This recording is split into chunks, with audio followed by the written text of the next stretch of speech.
Hello, everyone. Welcome. We'll get started in just a moment. And yeah, feel free to introduce yourself in the chat where you're calling in from, and we'll just get started with a bit of an introduction as folks continue to trickle in. But welcome, everyone, to our deep dive webinar on the future of the IRA and what states kind of need to know moving forward with the incoming administration. And we can get started on the next slide with a bit of an introduction about who we are, if this is your first time. So my name is Kristen Suarez. My pronouns are she, they. I'm the State Climate Policy Network Manager here at Climate Exchange. On the next slide, you can kind of see more about what we do. The SCPN is a national program of climate exchange where we're a national organization focused on passing effective and equitable climate policy at the state level. And the SCPN is a network of over 15,000 folks working in and around state level climate policy. So advocates, legislators, government officials, researchers, really all sorts of folks working to put forward strong, ambitious, and equitable state-level climate policy. And if this is your first time joining, I'll go ahead and send a link to our network page. You can learn more about other ways to engage with our work. And that link will also lead you to recordings and recap articles from all of our past webinars as well. This webinar is part of our kind of monthly deep dive webinar series where we delve into a specific topic relevant to state climate policy actors and invite some experts to kind of share their experience and knowledge. And through these events, as well as some of our other events, we really hope to create a space for network members to connect on climate policy and really learn from the vast knowledge and experience held within the network and connect folks to experts and advocates working on similar issues to them. So feel free to reach out to me at kristen@climateexchange.org if you want to learn more about what we do, if you want to connect with anyone that's on the call. On the next slide, you can see a couple ways that we can support you in your work, or we can connect you to someone who can. We specialize in tracking and analyzing state-level climate policy, as well as providing connections to experts and advocates working on similar issues. We can provide example states for climate policies, state landscape analyses, all sorts of things. And then I'll also just plug our newly relaunched state climate policy dashboard, where we track over 60 types of state level climate policies, and you can compare and analyze those across different states. So that's all I'll plug. I think I have one more slide on just really quickly. We've launched our annual fundraiser. If you're interested, we're raffling off an electric vehicle. So all of our programming is free, funded in some part by this fundraiser. So feel free to look into that if you're interested. Next slide. Now we can kind of get into it. So we've invited an amazing panel of speakers to talk about what states need to know about, what to expect, potential changes that could be coming down the line with the Inflation Reduction Act and its climate funding programs. And before I get into the introduction of our speakers, just a logistical note, feel free to use the chat box as a space for connection, share resources. If you have any topic related questions for the panelists though, you can submit those at any time through the Q&A feature. There's a button at the bottom of your screen so that we have time for Q&A at the end and can really ask our experts those questions that you're generating.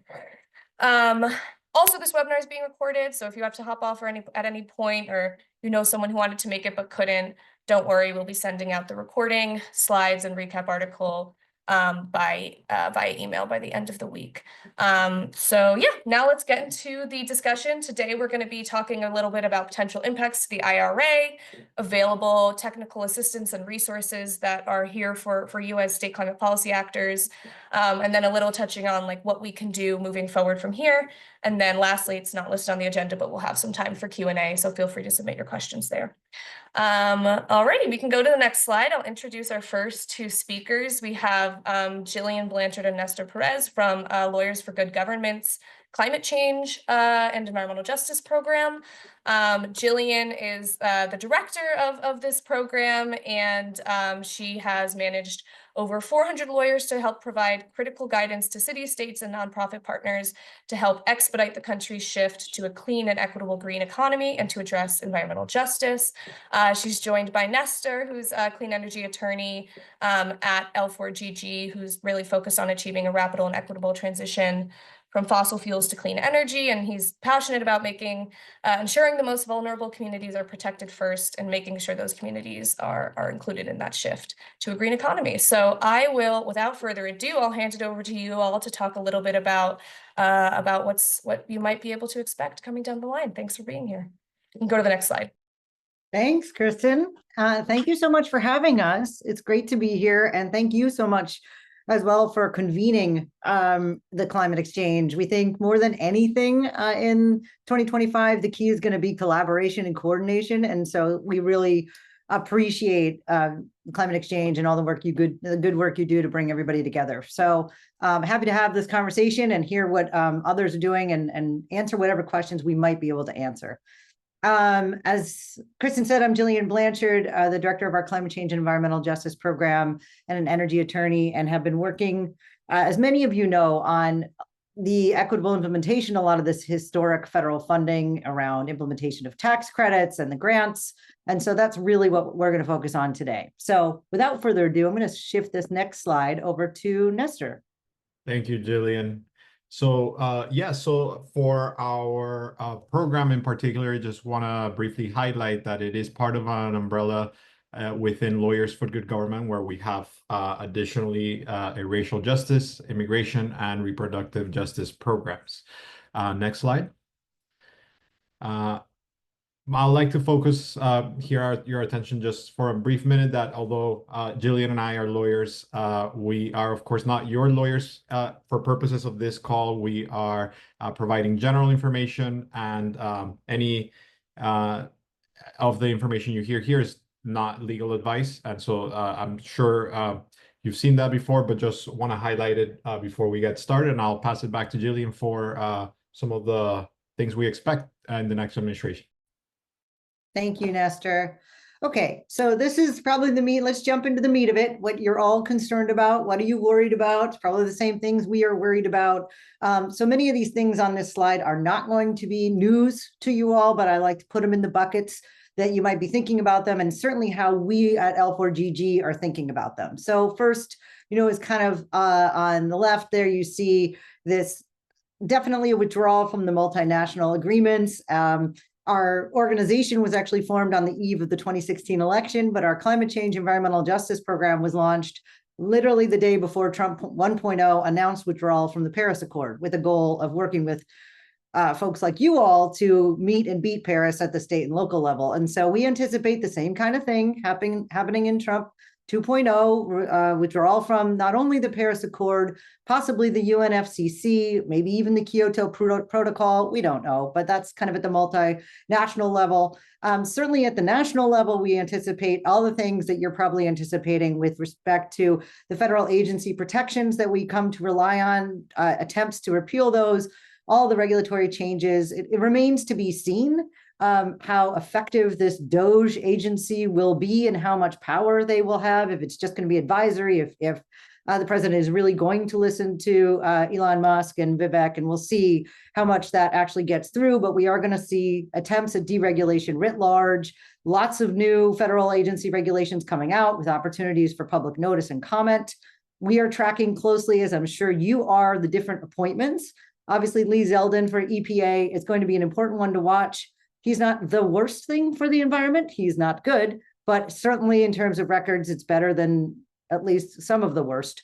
But again, there's already been public statements made about dismantling the EPA, traumatizing EPA employees, attempts to relocate them to other parts of the country, essentially with the practical impact of requiring a lot of civil servants to quit their jobs. There's just going to be a lot of upheaval that we're going to be tracking. Another appointment I want to flag that may be less on people's radar is Russell Vought, who was in Trump 1.0 in terms of the O&B, and his thrust is very dangerous in our minds because he's really focused on shifting in a lot of ways the power of the purse from Congress to the president. And since we know there's going to be a lot of tax on that federal funding, having him being nominated to be a second time is a dangerous proposition. We're looking for efforts to repeal the Impoundment Control Act or amend it in some fashion, efforts to rescind federal funding programs, the significant federal funding. And that brings us to bucket 2, where we're really spending a lot of our time at L4GG focused on what we call efforts to claw back that federal funding. And there's another slide where I'll kind of get into the level of protection that each bucket of funding might fall into for you all in your own work to, take a look at where you fall in that spectrum. But we're going to be expecting lots of efforts to just cut programs on day one that can be cut, defer payments, potentially rescission bills that could go to Congress, gumming up the works, essentially. We don't anticipate, we're going to talk about the tax credits in a minute and what our take is on whether or not they'll be lost. They are, of the IRA, some of the most protected aspects, and Nestor will go into that in a minute.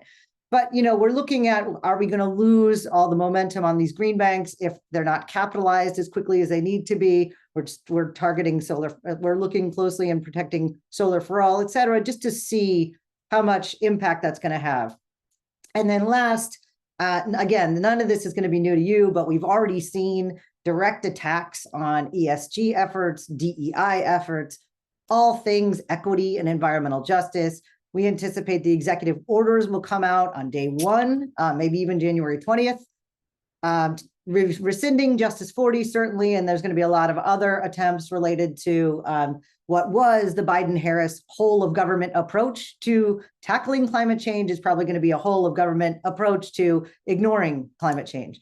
So we're really going to be focused on our side on working with those frontline organizations and those EGA organizations to help protect that funding that is coming down to them, that many of us worked to get them that funding in the first place. So we'll tell you more about that in a minute. And with that, I'll turn to the next slide.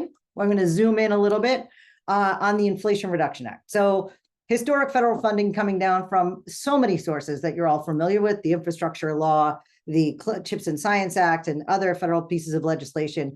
The Inflation Reduction Act, though, is where we think a lot of the attacks are going to be focused because it is so new, it is so climate focused in the way that it was actually drafted. So we want to focus there, and that's where L4GG is doing paying a lot of its attention. Next slide. Okay, so on the IRA side, it contains many, many things, and many things that are actually very popular in a bipartisan way. But two areas where we're focusing is, of course, on all of the significant grant funding that's now coming down, not just through the IRA, but primarily through the IRA. And then as well, the incredible tax credits that are now available, as many of you know, not just to the private industry, but to all of the tax exempt entities eligible for direct pay. So on the clawback side of things, there is a spectrum of level of protection that monies fall into that have been granted.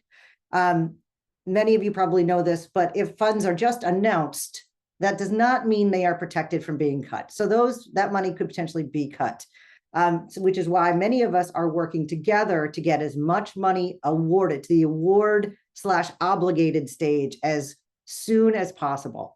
Because once they are awarded obligated, a legally binding contract has been signed, and it is much more difficult to pull that money back. It is not at all impossible, and that money is still vulnerable, and there'll be a lot of work and effort to probably claw that money back, but it is more protected. It's even more protected when it's already been allocated or dispersed. And so even when it is allocated or dispersed, we also anticipate things that have already been launched by House Republicans, investigations, letters of inquiry, audits, all ways to question compliance, question the program, undermine the popularity of these programs, et cetera. So we are going to be putting a lot of our attention as lawyers where we feel we can be a value add to protecting that funding and helping out with those investigations, inquiries, and audits. I'll tell you more about that in a minute. But then, of course, we anticipate that even if there aren't these big ticket moves, there's going to be decreased staff. We talked about traumatizing the EPA staff. There need to be people there to answer questions and pay invoices. So we anticipate, that gumming up of the works that's going to make it difficult for those frontline organizations to really operate and feel certain. So we're going to do our part, as many I'm sure on this call are going to do, to try and support those organizations, to keep that money, to spend that money, and to stay in compliance.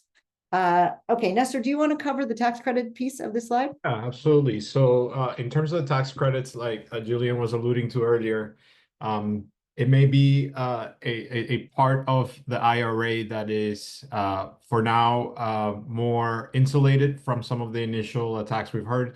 In particular, we have seen that a series of House Republicans got together and sent a letter out taking a position in defense of some of the tax credits, and we also expect other potential ways in which there may be issues to deploy the tax credits, in particular with the IRS staffing potentially being lowered, similar to what the EPA issues that we described in the decrease of staff causing potentially checks to be delayed. Or other items, but it is a little bit more protected, and the statute is very clear. It'll take an act of Congress to make the law go away, and we'll be on the lookout for those. But in the meantime, we've assembled a guidance brief that we can drop in the chat, but we've also linked it here in the presentation describing what is the status of the protection of the tax credits. And we can go to the next slide. So to delve a bit more deeply into what the status is, like I was mentioning, they are not receiving the most attention for attack right now. It is more, we're seeing that attention for attack on the grants. But we also have to remember that tax credits are a particularly popular part of the code. They have been in place for industry for decades, really, when it comes to investment tax credit, production tax credit. Those have long-standing bipartisan support. And yes, they were turbocharged, and there's brand new parts of the code that were implemented through the Inflation Reduction Act. But they are by and large popular with industry actors, and we expect some heavy lobbying from them to protect them as well. But in terms of the projects, when it comes to anything that was placed into service in the year 2024, that entities are eligible to claim in the year 2025. We don't expect them to be affected. They should not be affected. And in fact, if you have any entities like that in your states that are contemplating filing or not filing, should absolutely go ahead and make file for every credit that you're eligible for anything that you placed into service in 2024. You earned that money already as part of the law, and so it would be fiscally irresponsible not to claim the credit, and I would argue. So and then in terms of 2025 projects, the potential for changes to the tax code is there, but it is still likely to be safe because the types of amendments that take place to the tax code, at least the norm has not been to make it so that they could be activated retroactively. And in general, we expect 2025 projects to be safe. And the prediction's still a difficult matter at this time. A lot of that depends on what happens next year. But we can go to the next slide, and Before we move to the next slide, just stay on that one just for a second. I want folks to get a little comfort here in that the program for the tax credits is supposed to go through 2032. And it would take an act of Congress signed by the president to amend that. That is in the tax code. It is not a regulation. It is in law.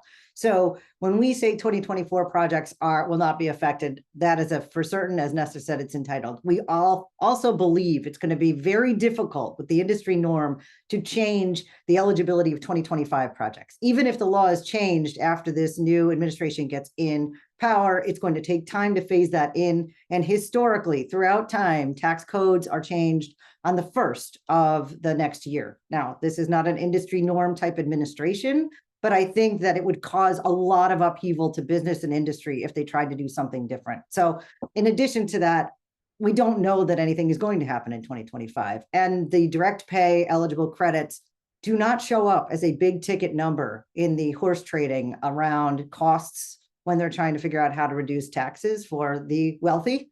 So the good news is it may fly under the radar. Okay, I want to kind of skip the next slide a little bit because I think in the interest of time, you'll get a copy of the slideshow. It just tells you what all we're doing it at Lawyers for Good Government. Too long, don't read, is really that Lawyers for Good Government will continue our work with you all, with states, with local governments. We are here for you to work with you on those model policies, with climate exchange, all of the good partners on here to keep that progress moving forward. I want to zoom in on this here in case it's helpful for you all within your districts of the different activities that we are doing with our partners and many, many others, but we've been working for months with EPN, NRDC, and Communities First to try and build out and help folks apply for the funding, but then get, and as I said, obligate those awards, help them build capacity for compliance. The big piece we're going to do in 2025 is defending and supporting those grantees. There are hundreds of them. And then the communication piece. And you all have a big role to play in a lot of those stages to make sure people know what the resources are. If you need resources, you can access them. If you're a grantee or other grantees, to be connected with us through climate exchange, through the links we're going to put in here to make sure we can actually save as much money as possible. All right, next slide. Okay, so this is just kind of in sum, what the actions in the buckets we talked about, our work on the right of what we intend to do, that continued work with our friends, the U.S. Climate Alliance. You've seen their statements on significant movement on at the governor's level for at least 24 states, moving that forward. Shara is going to talk all about kind of what you can do with your states as well. Lots of cities and communities that we're going to work with to push progress, protecting that funding, and then really protecting those grantees, particularly those environmental justice grantees. So the next slide is a page full of lots of links that you can use when and if you need the assistance. As Nestor said, the Clean Energy Tax Navigator, the important thing now for tax credits is use them, use them, use them. It's fiscally irresponsible not to, but also the way the Affordable Care Act was protected is that all the benefits were out there. People were using the benefits, and therefore it was harder to repeal. We're trying to hope for the same thing happening here with the Inflation Reduction Act. So the more you can use things like our Clean Energy Tax Navigator to get free advice on how to file for those tax credits, work with a lot ourselves or other nonprofits helping in that space, the better for the whole movement. Similarly, we are doing that protection for grantees. So if you have legal questions around grants right now, and you can use that intake form to ask us a legal question and to potentially get that assistance when we launch our Fed Funding Protection Clinic in February. And then separately, if you know of organizations still trying to implement good projects, you can access our Green and Equitable Communities Clinic for a more full service assistance. So we can skip the next slide that talks more about the Green and Equitable Communities Clinic and roll to the piece that I think is the most important, which I'll start. Nestor, feel free to jump in and add your piece as well. This is really the wrap up. So there's a lot happening. To the person who asked that question of what I was talking about with Russell Vought, that's my fault. I talk in alphabet soup letters sometimes. It was OMB, the Office of Management and Budget. That is what he is being nominated to.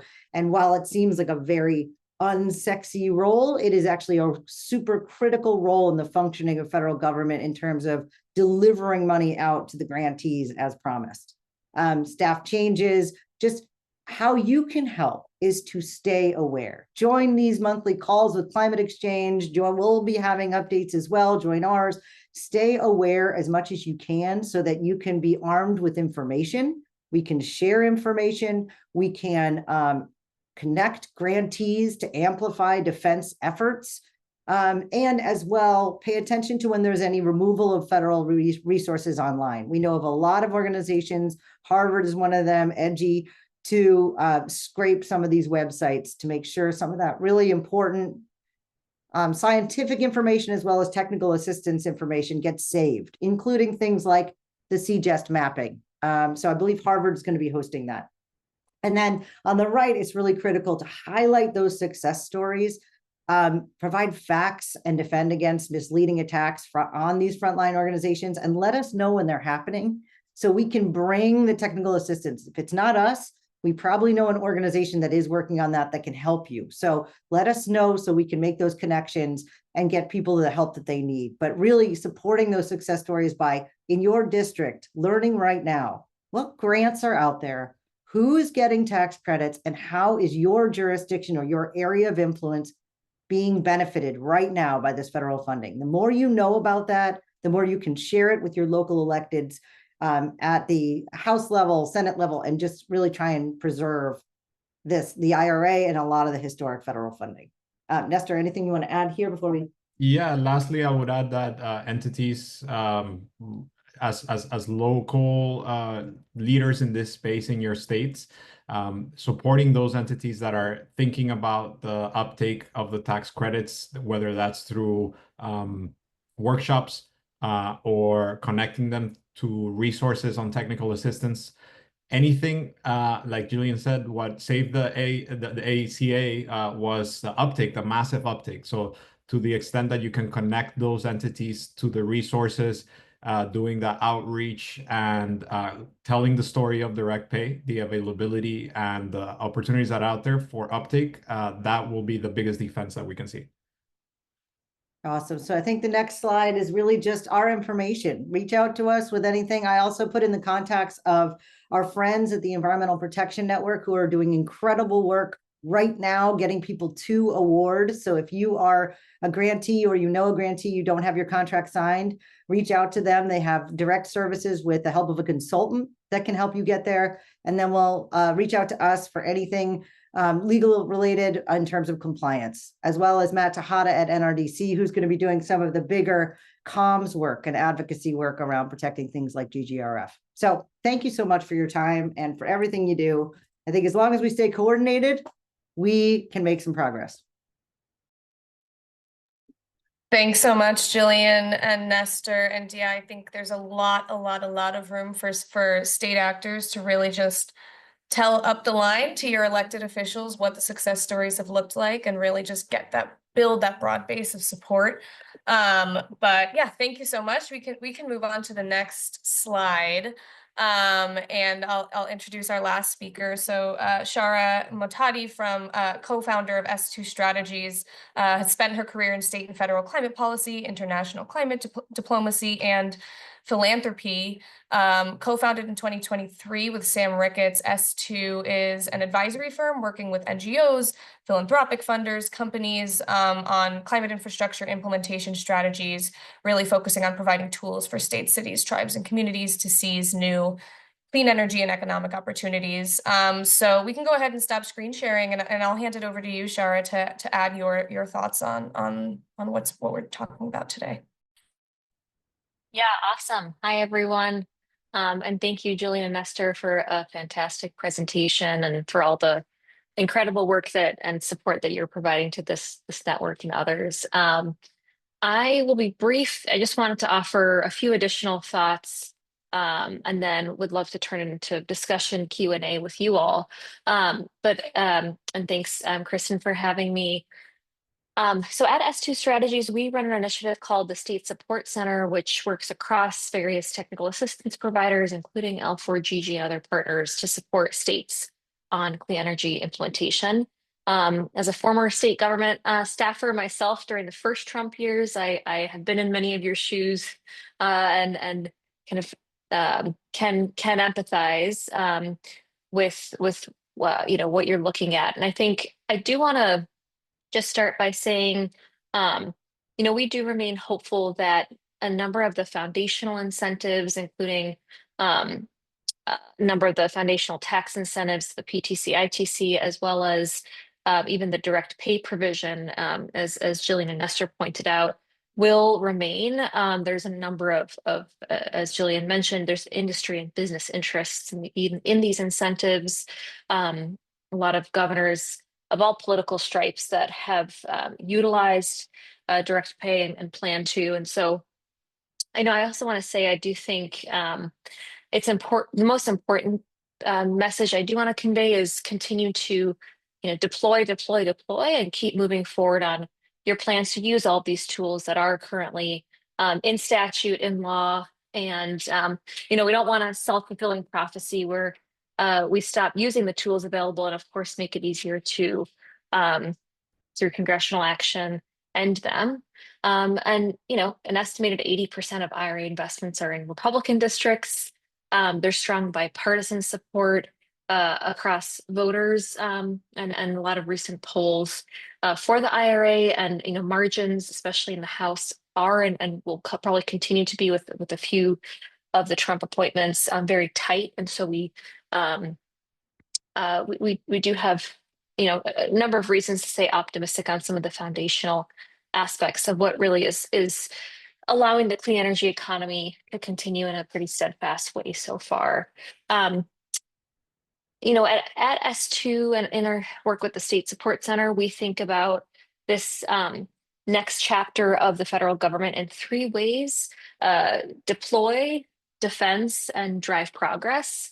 And I do want to start maybe with the opportunity side of this, in which, on the drive progress side, many of you are in state government and or work around state governments, and there are more than double the number of Democratic trifectas in states than there were this time 8 years ago. That's around 13 Democratic trifectas. There are opportunities both with state legislatures, administrative directives through governor's offices, public utility or public service commissions, and also just much deeper engagement and interest from many of the businesses who've both moved operations from overseas into your states and communities, and those that are needing more and more energy and power and electricity, but also have their own clean energy mandates from the private sector to follow. And so, as we talk to folks in the states, there's a lot of also optimism for more interstate cooperation to continue driving on progress and work within states. And we do hear a lot of elected officials, whether at the mayoral or gubernatorial county official level, they want to post-election. It sounds like a lot of folks are reflecting on, how do we meet the everyday issues of the residents that we serve and our constituents? Energy affordability is one of the key kitchen table issues that a third of the country has difficulty being able to pay their monthly utility bill. And in many places, the good news is that clean energy costs are lower than fossil fuel alternatives. And so I think coming out of this election, these everyday issues, energy affordability as well, can continue to be, or even more so than this past cycle, can be a winning issue if we continue prioritizing investment in clean energy projects and the good jobs that also come with them. So a bit of optimism on the drive progress side. And just lastly, I want to say, I think, to build on Jillian and Nestor's good points of what you all can do, I know sometimes the term storytelling can be a little overused, but I think it actually cannot be.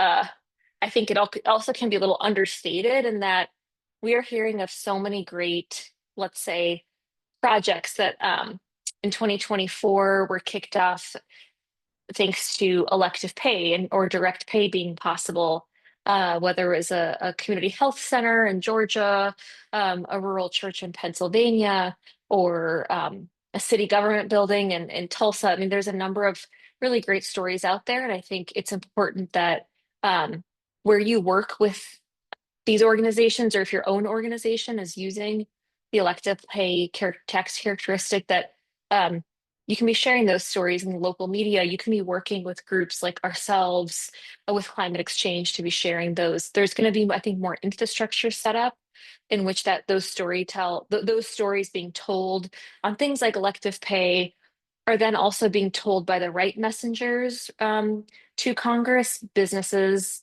trade associations, and other industry, in a way that, because again, those businesses are interested in direct pay, and they can use the stories that you all are helping drive and collect. And last thing, just to say, I think, as Jillian said, it's really important that we do share notes and share information on where there are implementation roadblocks, whether you've already been awarded a federal grant that you've been working on, or you're still maybe in the application process, it is important to information share and also build up your own peer network of, let's say, if you're a local government official and you're working on an elective pay project, there's a number of networks out here that Jillian, Nestor, myself, Kristen can connect you to, so you can be working with peers in other states and other cities who are working on similar projects, and you all can be in space to be communicating opportunities and issues that may arise. So I'll stop there, and I'm excited to get into conversation with you all. Yeah, thank you, Shara. And yeah, I will just underline, we at the SCPN, I always say someone somewhere has done what you're trying to do, and really getting someone on the phone, getting connected to that sort of person, your peer in another state or in another county or whatever it may be, can really be helpful. I think a lot of times there's lots of reports, there's a lot of written documents that you can go find online, I'm sure, but really connecting with the folks that are doing the work you're doing is really monumental, I think, in a lot of ways. And so feel free to reach out to us, any of us, to kind of see who might be relevant for you to connect with. And yeah, I'll just say there's so many NGOs that are working on pro bono support in and around these issues. Feel free to reach out to me to connect you with people that might be relevant. But yeah, there's still a huge amount of NGO support here, and that will continue throughout any change in administration. So, okay, well, thank you, everyone, for those presentations. We can go into Q&A now. We have a couple questions that we can get started with. I appreciate folks who have been submitting questions. Feel free to submit yours if you haven't yet. We have a question around projects with partially obligated budgets and how vulnerable those might be. And so, yeah, I'm not sure if Jillian, Nestor, if you guys have any insights on those sorts of projects and what they might expect. Yeah, I think if I'm understanding the question, it's probably that it sounds like the grant is awarded and obligated, but may not cover the whole budget. If I'm understanding that correctly. As I was mentioning, things that are awarded are safer, but they are still subject to potentially a rescission bill. And what a rescission bill would look like is that the administration would come up with a rescission bill, would propose it to Congress, and Congress would, I think, have about 45 days to respond. And at which point, if they agreed, they could just go ahead and claw back anything that is not out the door. So it's really important to get things that was in the rescission bill. Let me be clear. That was proposed to be rescinded, essentially. And the reasoning would be something ridiculous, like, oh, this is not the intent of Congress to do X, Y, and Z. Those claims have already been kind of made by the House Republicans regarding grantees that went to environmental justice organizations, that they were too partisan, or one was claimed to be a terrorist organization, and all these things in an effort to try and be justifications for rescinding those funds. So it's not, the obligated funds are more protected, but could be still subject to rescission. There could also be, the gumming up of the works of, if you have a drawdown fund situation, even if it's obligated, if again, it's probably in a lot of cases in EPA, it's within ASAP, which is, I don't remember what that stands for, but it's it's in the house, within the four walls of the federal government, but it's like this separate house for the funds, and you have to draw down from there. That money could be subject to rescission. There could be all sorts of monkey business to try and delay payments of invoices, claims of noncompliance, et cetera. So it is safer, but it's not guaranteed. I'll just say that. And I'll add to that, which I think is answering another question that's in there, Kristen. There was challenges to that obligated funds, are they still vulnerable? They are subject to that rescission. But if there's also Russell Vought trying to do creative things like he tried to do in Trump 1.0, in that situation, he tried to not pay down on a Health and Human Services grant. And he was actually taken to court, and he did lose that litigation at the Supreme Court level. It was brought by Public Citizen, and it was a successful litigation. So I'm sure there will be those litigations as well when there are attempts to flout the law. And it just remains to be seen how this US Supreme Court will respond. Great. Thank you so much, Jillian. And a couple questions here on, and I know you touched on this briefly, but maybe just a broader definition of what you're meaning when you're saying obligated funds. A couple people asking, to really determine whether some of their projects in the pipeline have been obligated or not. So maybe if you could just expand on what that I looks would like. look at it as if you go from announcement to then signing your contract to say that it's awarded. And when you sign that contract, you created this legally binding obligation on the part of the federal government to get you that money. So you really just want to get into contract is probably the simplest way to say it. And Shara, I know you have a lot of familiarity with these processes too. Do you want to add kind of on the practical side of things, what that looks like? Yeah, sure. Yeah, so as Jillian said, it's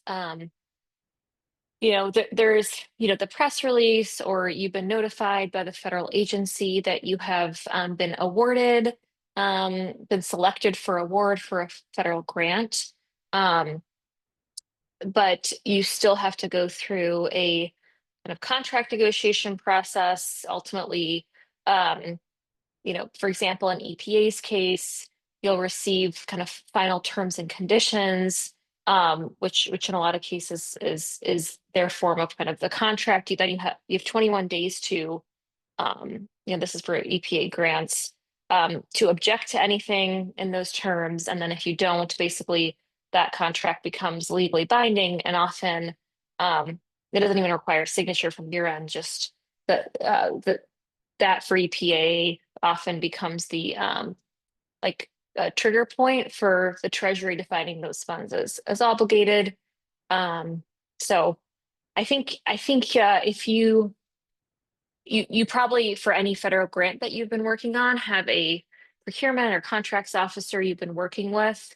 They can answer the question of if the funds for this grant are considered obligated. And all this to say, like, for example, if you were just awarded a community change grant, it's really important to work with the EPA to get to that final contract before the end of this administration.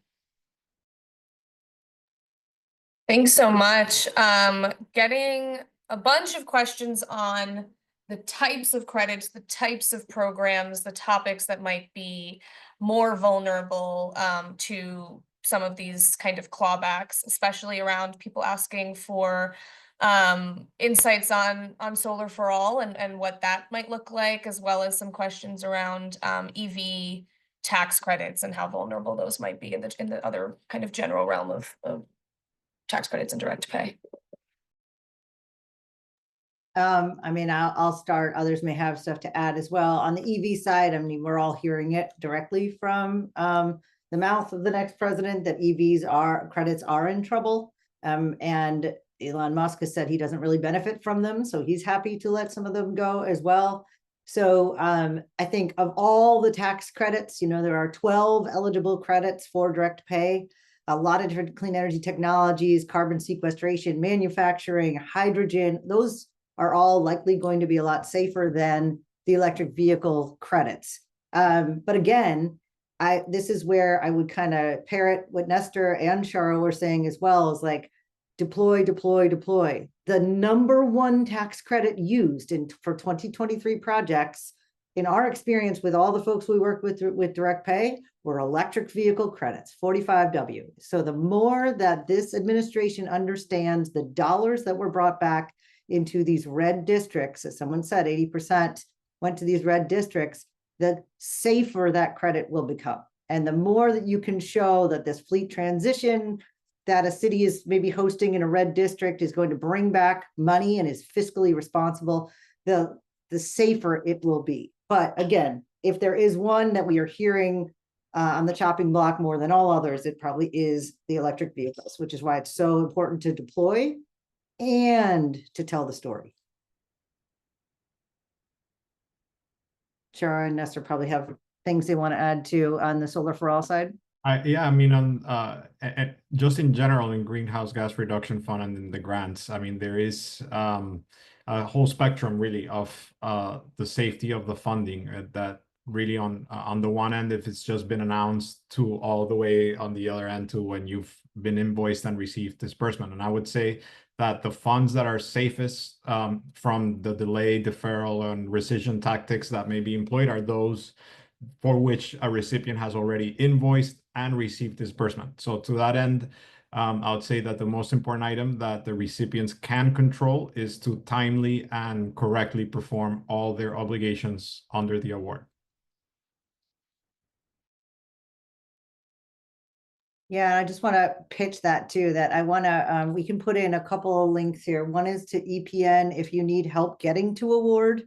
They're available right now to help you.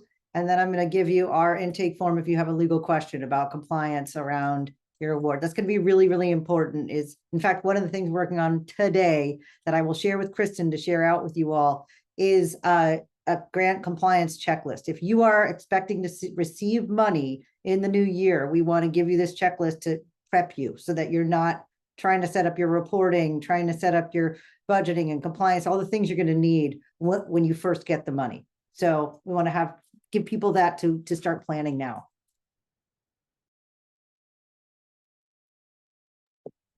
Great, thank you so much. Lots of targeted questions here. Really appreciate your insights. We talked a little bit about kind of the future of Justice 40 as an executive order, and the vulnerability of a lot of these EJ focused kind of monies and programs. We have a question here. To what extent are funds under Justice 40, programs under Justice 40 protected by having been given to regional or national grant-making organizations? Is the funding control of the grant-making entities safe from clawback? I thought that I understood what that question meant, but maybe I'm not entirely sure, but Jillian, go ahead. I'm guessing they're talking about the grant makers grants, which are kind of giving you, okay. That unfortunately, they fall into the same category around that other EPA grants would fall into. So we are working with the grant makers right now to get them to make sure they're at award. The good news is they are more sophisticated, as you might imagine, and so they're farther along in getting to award and are going to be looking to try and disperse. That's the next thing. As soon as you have your award, the sooner that you can disperse your funding in compliance with your grant, the better. So I think they're going to be looking to try and do that. But unfortunately, not entirely safe because they are EPA grants that will be potentially a target. All right, I'll ask another question here. I know you each kind of touched on the types of support that your organizations are doing in relation to protecting against IRA kind of clawbacks. Would love to kind of just open question. Folks are asking some more, in addition to our groups, in addition to U.S. Climate Alliance, some of the other groups that were mentioned, just plugging other coalitions of other subnational actors that are doing critical work to protect the IRA. And I have some thoughts, but I'll hand it over to you all and supplement with some others that maybe aren't mentioned yet, but go ahead. I mean, you probably have the best answer to this. I'll just say that we'll continue our work and kind of in response to that other question that someone just asked about, excuse me, the Justice 40 piece. Like we see, as Shara said, states is critical now to just move all these things forward. If you have that funding coming to you, if you have any funding coming to you, states have funding available to leverage that for equity and climate. And we have our disadvantaged communities report, which Kristen has plugged before on this to this network, that's available to folks with model policies within it that I'll put in the chat as well. Kristen and Shara, I'm sure you have great ideas as well. Kristen, you should go ahead. Yeah, definitely. I will. I haven't sent a link to EPN. I will just highlight them again. So the Environmental Protection Network is a group of tons of former EPA alumni. And so I think they're a really great resource. They have direct technical assistance, pro bono technical assistance that they are working on, but also as a group of former EPA staffers, I think they have a really great perspective on some of the things you might anticipate. They also recently released they polled voters on how much folks support EPA in terms of being an organization that protects the environment and protects health. And overwhelmingly, a lot of voters do support EPA as an organization, even Trump voters. And so there's EPN. I will also say that we have a biweekly newsletter, and we highlight a lot of kind of what we're watching, and feel free to look to that. Another organization I'll highlight is or resources, the Climate Program Portal. That's run by Atlas Public Policy, and they have a great dashboard that tracks how much federal funding is being dispersed, how much hasn't yet. They have a newsletter that kind of rounds up what applications are open, when kind of there's other ways for states to plug into to accessing that federal climate funding. So I would say take a look there as well. But yeah, if you have more specific targeted questions on, like, I'm working on this, who are the actors that can support me, definitely feel free to reach out to me, the other speakers here today as well. Yeah, I'll stop there. And Kirsten, maybe one more thing to add is that a number of you I saw in the chat also work in or around state governments that may not be represented by the U.S. Climate Alliance, but have done a great job in drawing down federal resources. And so, feel free to reach out to us. We can connect you to groups. There's state member associations like NASIO and NACA that, depending on the awarded agency that you work with, can support you. So you feel free to just be in touch. I'll also put my information in the chat if you are in maybe a more red or purple state, or just one that's not represented by the Alliance. Great, thanks so much. Some other questions, and also just to note, there's a couple questions in the chat here. The recording slides and a recap article of this, everything that we've discussed today, will be sent out via email and published to our website by the end of the week. So everything that we're talking about, and links that we're sending, and all of those things will be available for you in written format, in case you didn't kind of get that down. I'll also mention that, communications is a big piece of all of this moving forward, not just for the IRA, but just kind of generally. And there's a lot of resources of organizations that are polling on what types of climate messaging works, what are actually bipartisan talking points. I would look at the Yale Program on Climate Change Communications. I would look to George Mason University has some great resources as well.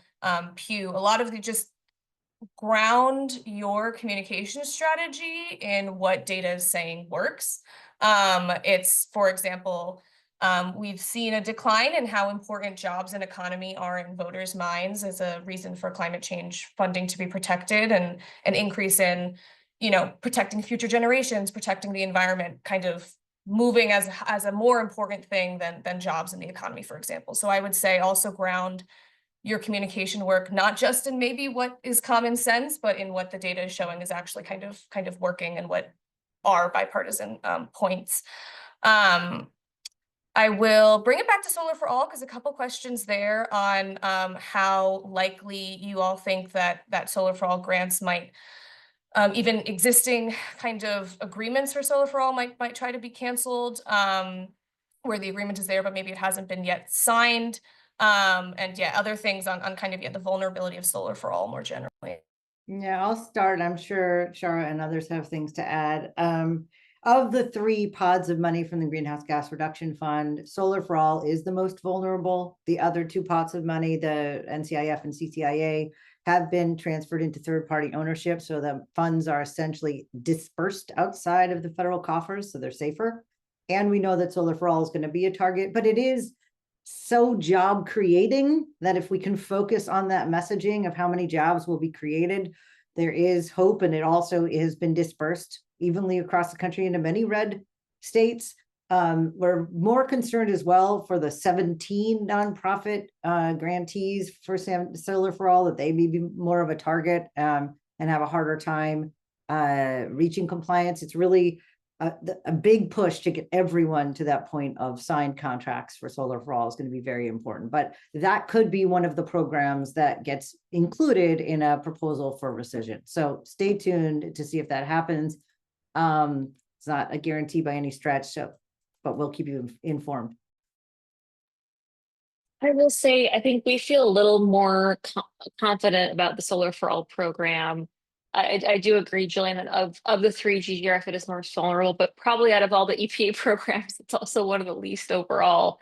But I would say, on paper, the funding has already been obligated due to the statutory deadline. Contracts, terms and conditions and contracts for many of those that have already finished their work plans will be wrapped up before the end of the administration. The whole contract termination process, which we've referenced on this call, where maybe in a worst case scenario, the EPA claims that a awardee is not meeting terms and conditions, and maybe sort of there's poor performance being claimed. The termination process is really time consuming for the federal government. Often agencies don't have the manpower to really administer it. There's also, so I think there's a lot of directions it can take. And I would say just generally, having also been on the agency side of things, we should all expect kind of a bit of a lull for the first 3 to 6 months of the incoming administration, and really see which generally in the work, just as they also make some decisions on the direction of to what extent already obligated programs such as this, the steps that they're willing to take versus the political costs and administrative burdens associated with that. Yeah, that's totally a fair point. And obviously the arguments that we'll be pushing. Alrighty, well, we are coming to the end of our time, and feel free, again, if your question wasn't answered, feel free to send to me or any of our panelists here. Thank you, all of you, for being here today. Thank you for everyone who's tuned into the call. I'm going to go ahead and just launch a quick poll, so that you all can kind of see, let us know if this was helpful for you. We also have a post-election needs poll that is live, and maybe Bryn, if you could send a link to that in the chat, that would be great. But yeah, so as usual, as I said, recording, slides, recap article, all that good stuff will be posted to our website and emailed out to you by the end of the week. You all have my email if you registered for this call, but I will go ahead and send it again in the chat. Feel free to reach out to me with any follow-up questions. And then I will also say that we have at Climate Exchange, we host monthly national calls where state climate policy actors can give updates on what's been happening in their state and connect with other kind of folks. I will send the link to register for that in the chat as well. But yeah, really looking forward to folks just letting us know what you need, what more of these kinds of convenings would be relevant for you. And yeah, and I also hope that everyone is able to look after themselves. And I think a lot of us are maybe inclined to put out all of the fires, but if we all burn out in the first 3 months of next year, it's not going to be very useful as a movement. So definitely take care of yourselves, lean on this really, really broad network of actors that have been working towards climate policy and will continue doing so. So yes, thank you all. Any closing last minute statements from our panelists? Just here, take care of yourselves, find the rest and relaxation you need, and we'll be here with you in January. Thank you so much, Kristen. Alrighty. Well said. Thanks, everyone. Happy holidays, everyone. Happy holidays. Bye-bye.